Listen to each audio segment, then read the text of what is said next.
De hecho, ella era subdelegada y se terminó casando con el delegado, de ahí hace 50, 60 años que están casados, que ya, viste, el tiempo fue pasando. Y bueno, estamos hablando la época de Onganía, estás hablando del 69, el 70. Y ahí siempre se hacían algunas cositas muy interesantes que llamaban actos relámpagos, ¿viste? De protesta, se juntaban 100, 200 trabajadores en algún lugar, armaban un poco de borillo, venía la policía, bueno, te pensabas en alguna peleas con código, ¿no? O sea, los milicos te venían con el 1.20, el 1.20 era un palo largo, no estos palos que usan ahora, ¿viste? Articulados, era un palo, venía de infantería, y bueno, pero venía un equipo lanzagases, y bueno, pero la cosa... Y ahí estaba Moreno. Y yo fui a cuidar a mi hermana una vez, ¿viste? Le escuché una llamada telefónica donde, imagínate lo que estoy diciendo, organizaban eso por teléfono, ¿no? Bueno, nos encontramos en Avenida de Mayo y Bolívar, ahí frente a la municipalidad. Y bueno, a tal hora. Y yo la escuché, y viste, el mandato familiar es siempre cuidar a tu hermana, sigue siendo, digamos, ¿no? Vos tenés que cuidar a tu hermana. Así a tu es. vieja y a tu hermana, los varones, ¿viste? Bueno. Entonces yo tenía ese mandato, y si viene ella más grande, digo, esta se va a pelear con la policía, yo tengo que estar ahí, ¿viste? Si un familiar se pelea, vos salís a la cancha y te peleas. ¿Qué sabía? Y a los 14 años fui, y fue mi primera experiencia, y a partir de ahí me di cuenta que la vida es lucha. Y así estamos. Y así estamos, en la lucha hasta el día de hoy. La vida es lucha, como dijo ahorita. Bien, Guillermo, bueno, ¿cómo estás viviendo esta situación atípica mundial? Y bueno, vos imaginate que un tipo que se formó diciendo la vida es lucha, le explican que te tenés que quedar en tu casa, qué sé yo, medio raro. es difícil, ¿no? Es medio raro, es medio extraño, es una cosa media extraña. Mira, sobre este virus se va a poder hacer un análisis serio. Ahora hablemos, estuvimos hablando seriamente, pero bueno. Sí, era como para hacer un poquito más serio. Sí, igual 1.20 eso de los polis, ni te acordás cómo era, no lo viste nunca. No lo vi nunca. 1.20 porque me dio 1.20 el palo. Yo tengo 35 años, así que no vi. Imagínate uno que sabe manejar un palo de 1.20, el lomo que tenía, ¿está bien? O sea, no hacía falta que te pegara con el palo. Has cobrado más de una vez, me parece. Pero olvidate, cuando te metías esos palazos en el lomo, aparte el tipo graduaba como te pegaba. Por eso te digo, eran peleas con cierto código, ¿no? Le pegaban más duro a los grandotes, más livianitas. O sea, los tipos no te iban... Así, bueno, en fin, es la vida. Es la vida. Bien, vamos a los nuevos desafíos y la economía que nos espera. A ver, explayate sobre eso. Vos imaginate que recién se va a poder hacer una evaluación profunda el año que viene. Bien. Por ejemplo, yo te digo a vos, obviamente que en el peronismo hay todo tipo de profesionales, bueno, hay algunos profesionales de renombre, ciertamente que tenemos también de médicos importantes, y algunos de los nuestros están conversando con los italianos, y ahora los italianos le están mandando los informes, así me llegó a mí, de parte de un compañero médico, le llegó de Italia, de febrero del 2020, o sea, ahorita nomás, sí. 2 meses, 3 meses, donde se disparó la muerte de niños en Italia, en febrero, por meningitis. Por meningitis. ¿Por qué? Porque los padres, ante el síntoma de la meningitis, tuvieron miedo de llevar al chico al hospital por el coronavirus. Claro.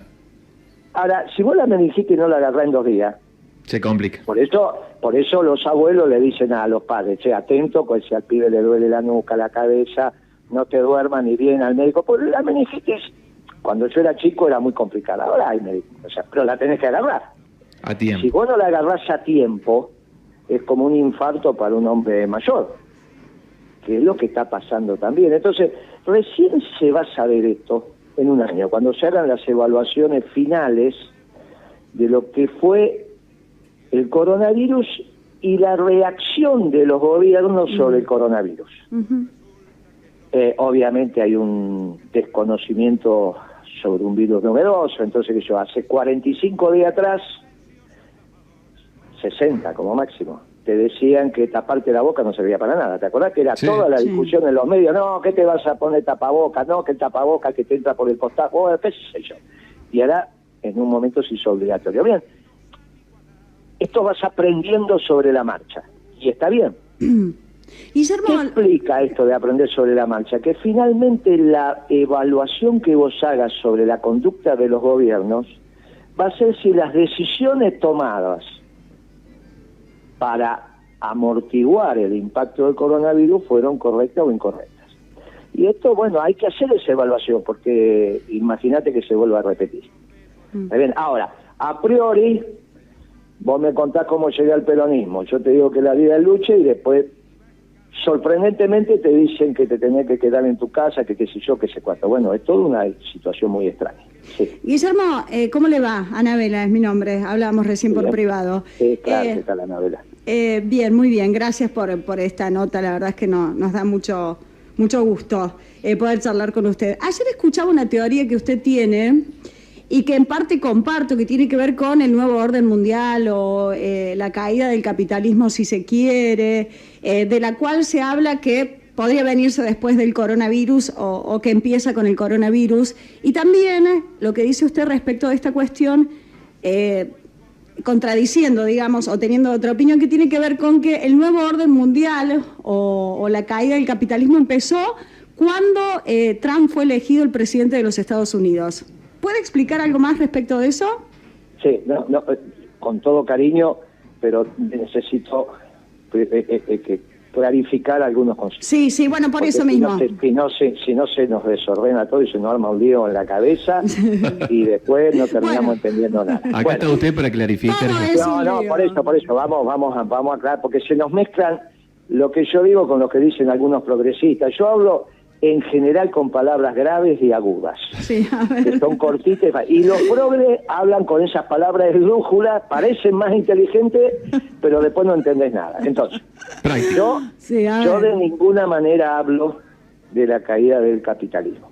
Capitalismo es un modo de producción de bienes y servicios que tiene como elemento ordenador básico el derecho de propiedad. Y entonces, ¿la propiedad sobre qué? Sobre los medios de producción.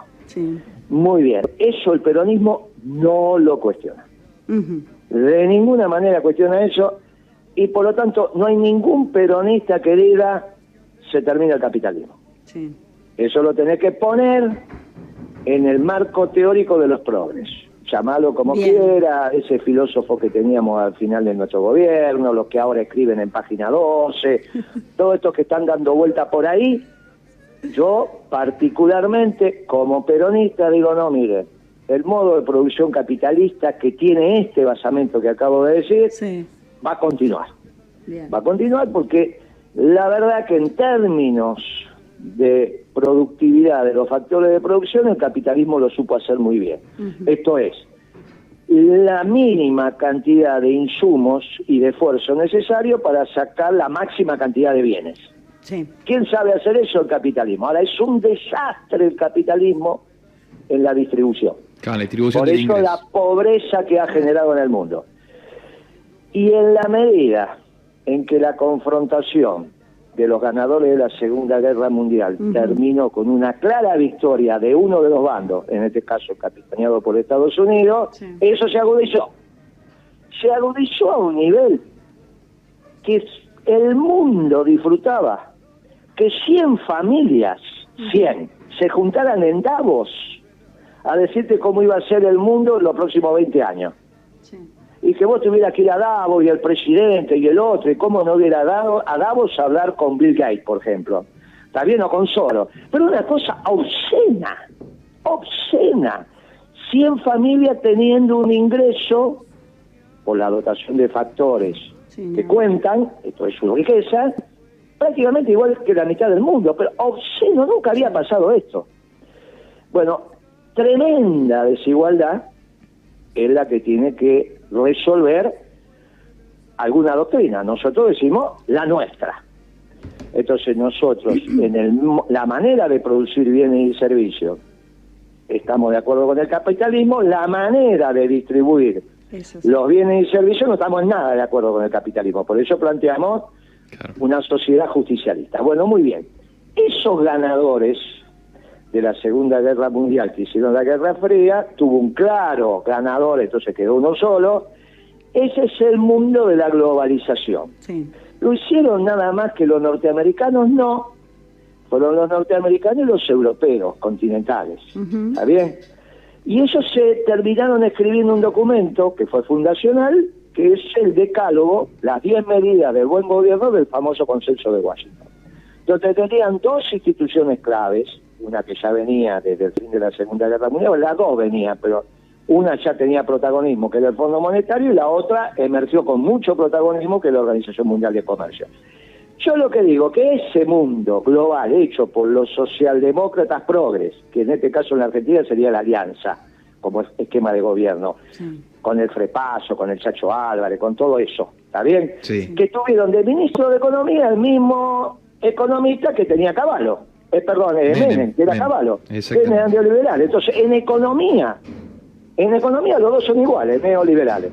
Después podés discutir algunas cositas, pero en economía son los dos neoliberales. Queda claro en la Argentina, que tuvieron el mismo ministro de Economía. Bueno, ese mundo es el que terminó cuando vos siempre tenés que poner una fecha, no porque ese día cambie, sino los procesos una son fecha. Procesos. Pero, ¿qué fecha elige Moreno?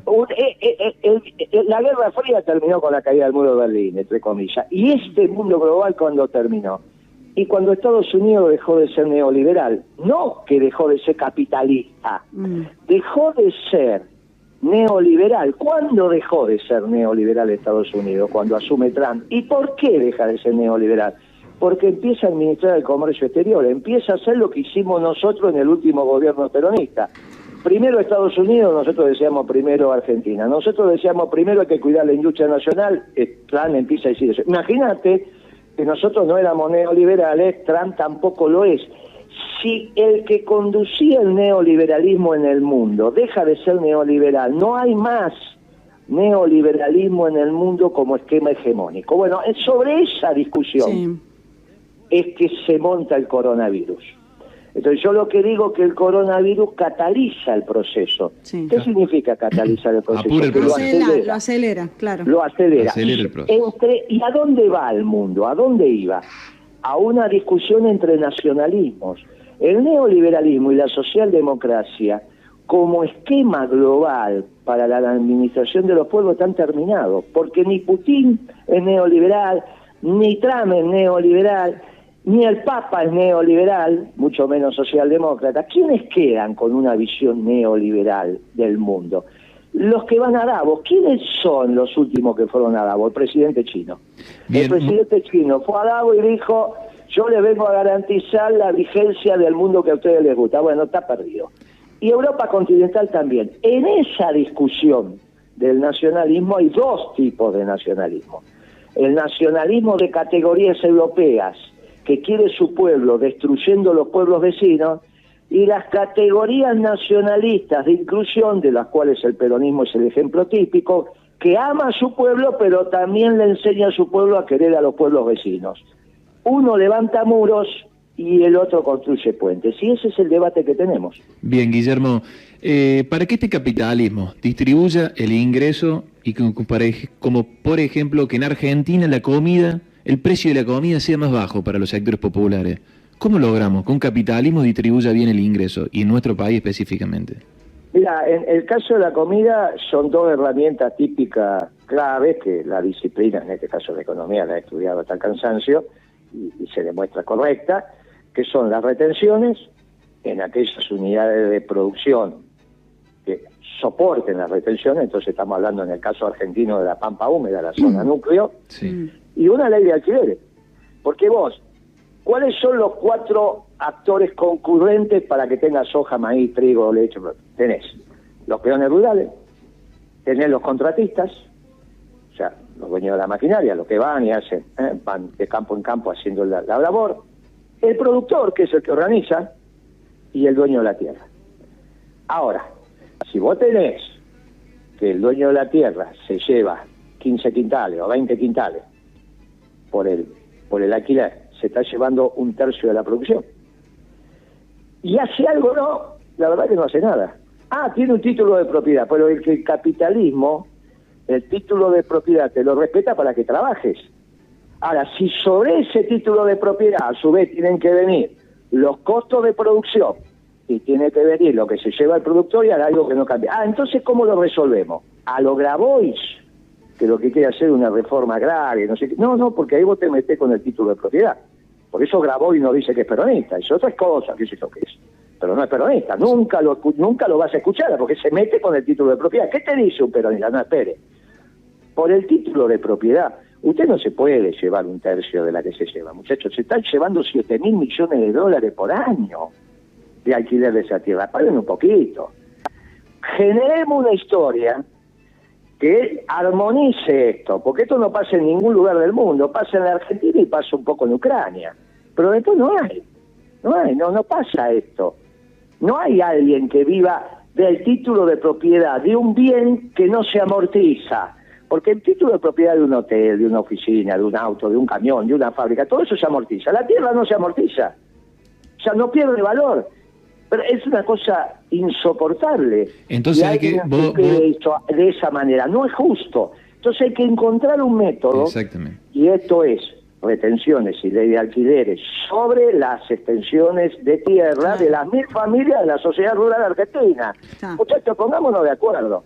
Dejen de llevarse entre el 12 y el 15% anual en dólares de esa propiedad, porque no hay manera que lo que se produce sobre esa tierra, que es el alimento, valga lo que vale, porque ustedes se quieren llevar sin trabajar desde hace 100 y pico de años, muchachos, esto no es así. ¿Y cómo hacemos para que la pongan? No tiene nada que ver con el productor, ¿Cómo hacemos para que pongan ese dinero? ¿Cómo hace el gobierno? Lo acabo de decir, retención y de alquileres.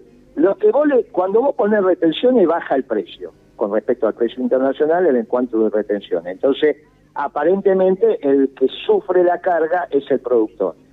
Pero cuando le bajás el costo por la ley de alquileres, el productor recupera por baja de costos su rentabilidad y el que la termina poniendo es el dueño de la tierra. Es el grito de Alcorta de 1900. O sea, al principio del siglo XX estamos discutiendo, al principio del siglo XXI lo mismo. Pasaron 100 años y estamos discutiendo lo mismo. Esto es una estupidez.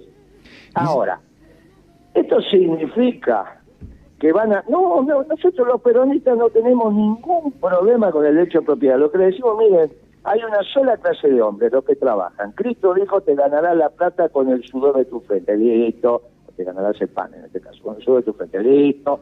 Muchachos, no se la pueden llevar sin trabajar. No es así la vida, ni es así el sistema capitalista. Termínenla con esto, porque me generan una comida tan cara que después nuestros industriales no tienen manera de tener competitividad. Entonces, para que puedan comer le tienen que dar un salario de tal manera que no los hacen competitivos en el mundo. Entonces estamos mordiéndonos la cola todo el tiempo. Bueno, en algún momento estos nudos gordianos se te tienen que terminar. Bueno, este es el momento. Este es el momento. Sí, ahora, porque está la teoría que no es el momento y que sí es el momento. Viste que está esa teoría entre muchos que dicen es el momento y otros que dicen no es el momento de apretar más y estas cosas.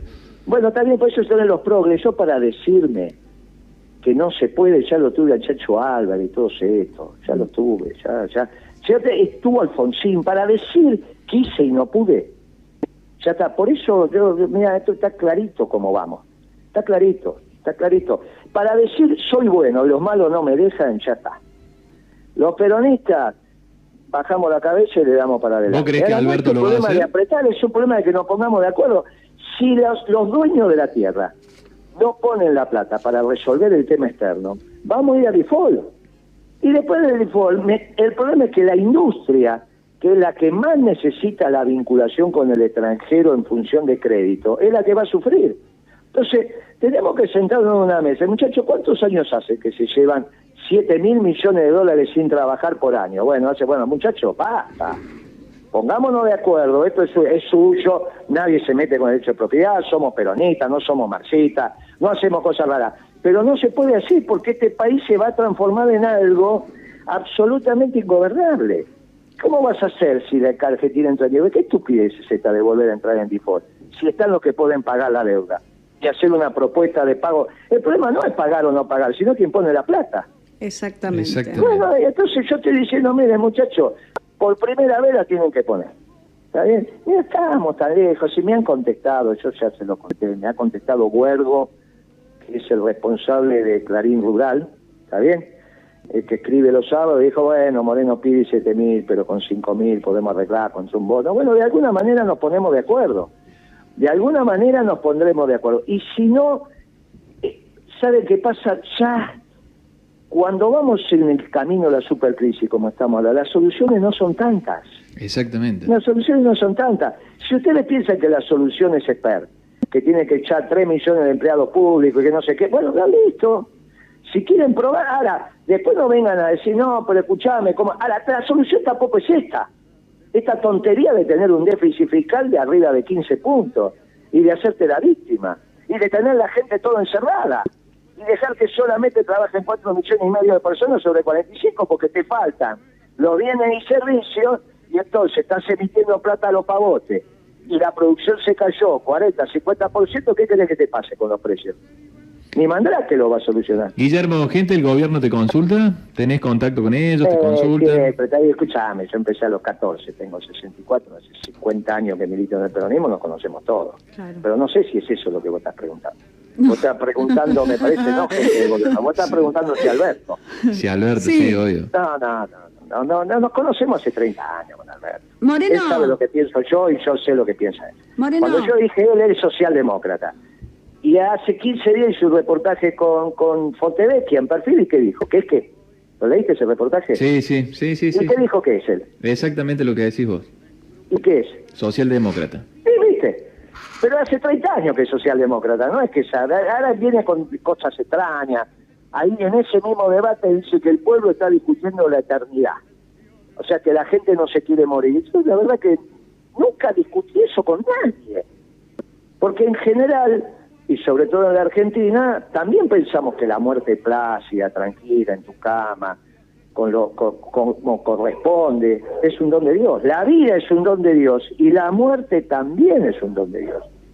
Obviamente no si te tiran de un avión vivo y te abrieron la panza para que te coman los tiburones, ¿no? No estamos hablando de eso. Exacto, estamos hablando... Se entiende lo que... Bueno, pero la muerte también... Yo no escuché... ¿Vos alguna vez escuchaste la eternidad en un grupo? No. Fuiste una básica, en la radio. Ahora, no sé de dónde saca Alberto eso de que el mundo discute la eternidad. Pero es como todos queremos ser dioses ahora. Claro, ahí se entiende este posmodernismo, principio filosófico de estos socialdemócratas, donde no hay pasado ni futuro, solo hay presente. Y vivo el presente. Mira qué divertido. Mira qué manera interesante de planificar tu vida y el país. ¿Vos crees que Alberto va a poder aplicar las retenciones? ¿Y qué opinas sobre el impuesto a la riqueza? Lo que va a hacer Alberto, no sé. Alberto, que haga lo que si es que hay alguna doctrina atrás de la socialdemocracia, no sé, qué sé yo. Ahí dicen, ayer salió que estaban armando una internacional progresista, qué sé yo, que estaba ese ministro de Economía de Grecia. Imagínate vos, ese que llegaba en moto. Era una cosa loca. Yo en ese momento vivía en Roma, entonces estaban todos atrás de la crisis griega, ¿no? Entonces llegaba el Banco Central Europeo, llegaba el ministro de Economía alemán, llegaba el tipo del Fondo Monetario, todos llegaban, viste, con su auto, qué sé yo, su valija, todo, y esperando. Y el último que llegaba era el ministro de Economía griego, que llegaba en moto. Se sacaba el casco y entraba a la reunión. Y a los 10 minutos salía. No tenía ganas todavía, ¿eh? Pero una estupidez, que al final lo terminaron echando. Tuvo 4, 5, 6 meses, decía que era marxista, y el que era el primer ministro griego cambió y todavía, bueno, ahí está dando vuelta. Una cosa de loco. Le preguntaba, ¿qué propuesta de pago traigo? No, ninguna. Ni siquiera $1 por año, no, porque no podemos pagar nada. Mirá qué cosa. Bueno, es ridículo. Y ahora resulta que ese es el economista de ese internacional progresista. Mira, estamos en un punto que si no volvemos a tener un poco de seriedad, ¿viste? Seriedad. La mesa tiene 4 patas y 2 cabeceras. En una se sienta el que se tiene que sentar y en el otro se sienta. Muchachos, es así, no es que todo lo mismo. No es que vos ahora, cuando dentro de 10 años, tu hija o 20 años, tu hija te trae el novio y se sienta a la cabecera de la mesa. No es así, ¿viste? Guillermo. La vida tiene su orden y tiene sus cosas. Bueno, tenemos que volver a poner los caballos delante del carro y ser serios. Bien. Serios. Bien, Entonces, Guillermo, ¿cómo tengo se una encara pregunta. la negociación externa? Muchachos, hay que pagar. ¿Quién pone nos da a mover? ¿Quién pone la plata? La misma familia, listo. La misma familia, la Sociedad Rural Argentina, la misma familia, los dueños de la tierra de la Pampa Húmeda. Bien. Hay que... está bueno lo que decís, pero... Hablando de eso, Guillermo, tengo una pregunta de un oyente. ¿Pero qué? Está bueno lo que digo, ¿pero qué? Pero no la ponen. Y bueno, porque la vida es lucha. No empezamos hablando de eso.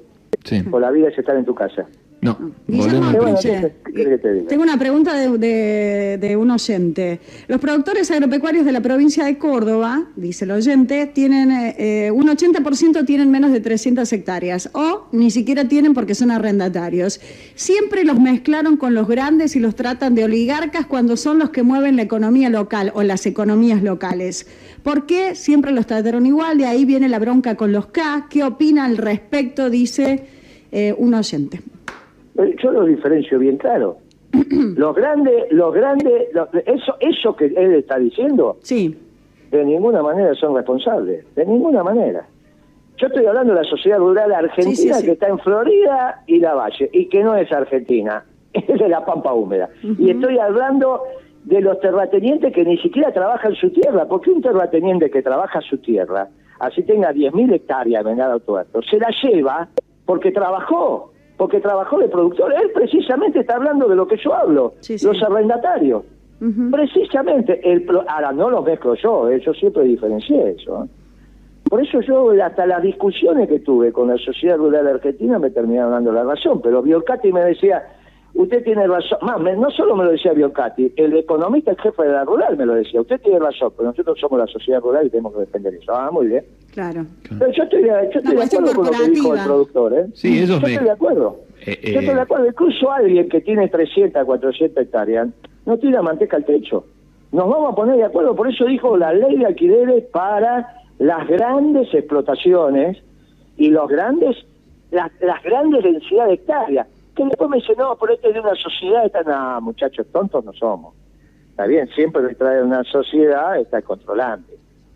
Y no me vengas a mí que el controlante lo tenés en las Bahamas, porque tontos no hay nadie acá.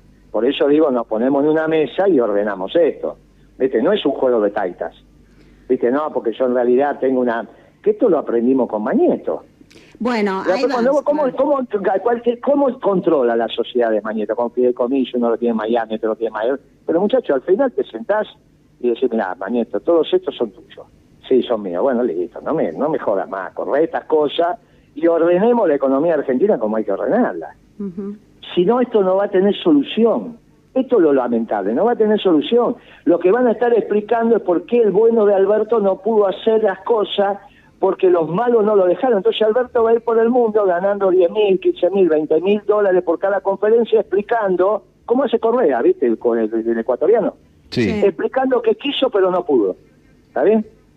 Bueno, muchachos, esto está bien que lo haga, si es su manera de ganar la plata, que la haga, que a mí que me importa. Pero la realidad es que lo que estamos discutiendo acá es el país, ¿no, Alberto? Y desde el presente no discutir el futuro. Bueno, Guillermo, nos tenemos que ir. ¿Transpiraste suficiente? Sí, transpiré, pero salió linda la nota. No, yo volvería a transpirar porque me quedaron un montón de temas. Nos quedaron un montón, pero bueno. Me llaman de acá a 15 días, 2 o 3 semanas para y seguimos. Y aparte ya vamos a tener panoramas más claros. Pero no tengas duda que estos debates que estamos teniendo son los centrales. ¿Y por qué estamos teniendo estos debates centrales? Porque estamos llegando al punto donde se está construyendo el país para los próximos 10 años. Bien. Hubo un momento de ruptura en nuestro esquema que fue el año 2012. Sí. 2012 fue un momento de ruptura y está bien, se completan. No se resolvió mal, bien, y van 8 años que estamos tumbo sobre tumbo. 2 años de Kicillof, 4 de Macri y estos. ¿Está bien? Bueno, ahora está llegando al punto de caramelo para volver a discutir estructuralmente la Argentina para los próximos 10, 20 años. Por eso es tan importante esta cosa que estamos discutiendo. Bueno, de alguna manera nos vamos a ordenar. Y si sale bien, no tengas duda que hay una sola doctrina que hace feliz a los pueblos del mundo, y es la doctrina peronista, que como dijo Evita, es una doctrina universal de amor y paz para todos los pueblos del mundo. Les mando un abrazo y gracias por la llamada. Gracias, Guillermo. Un fuerte abrazo.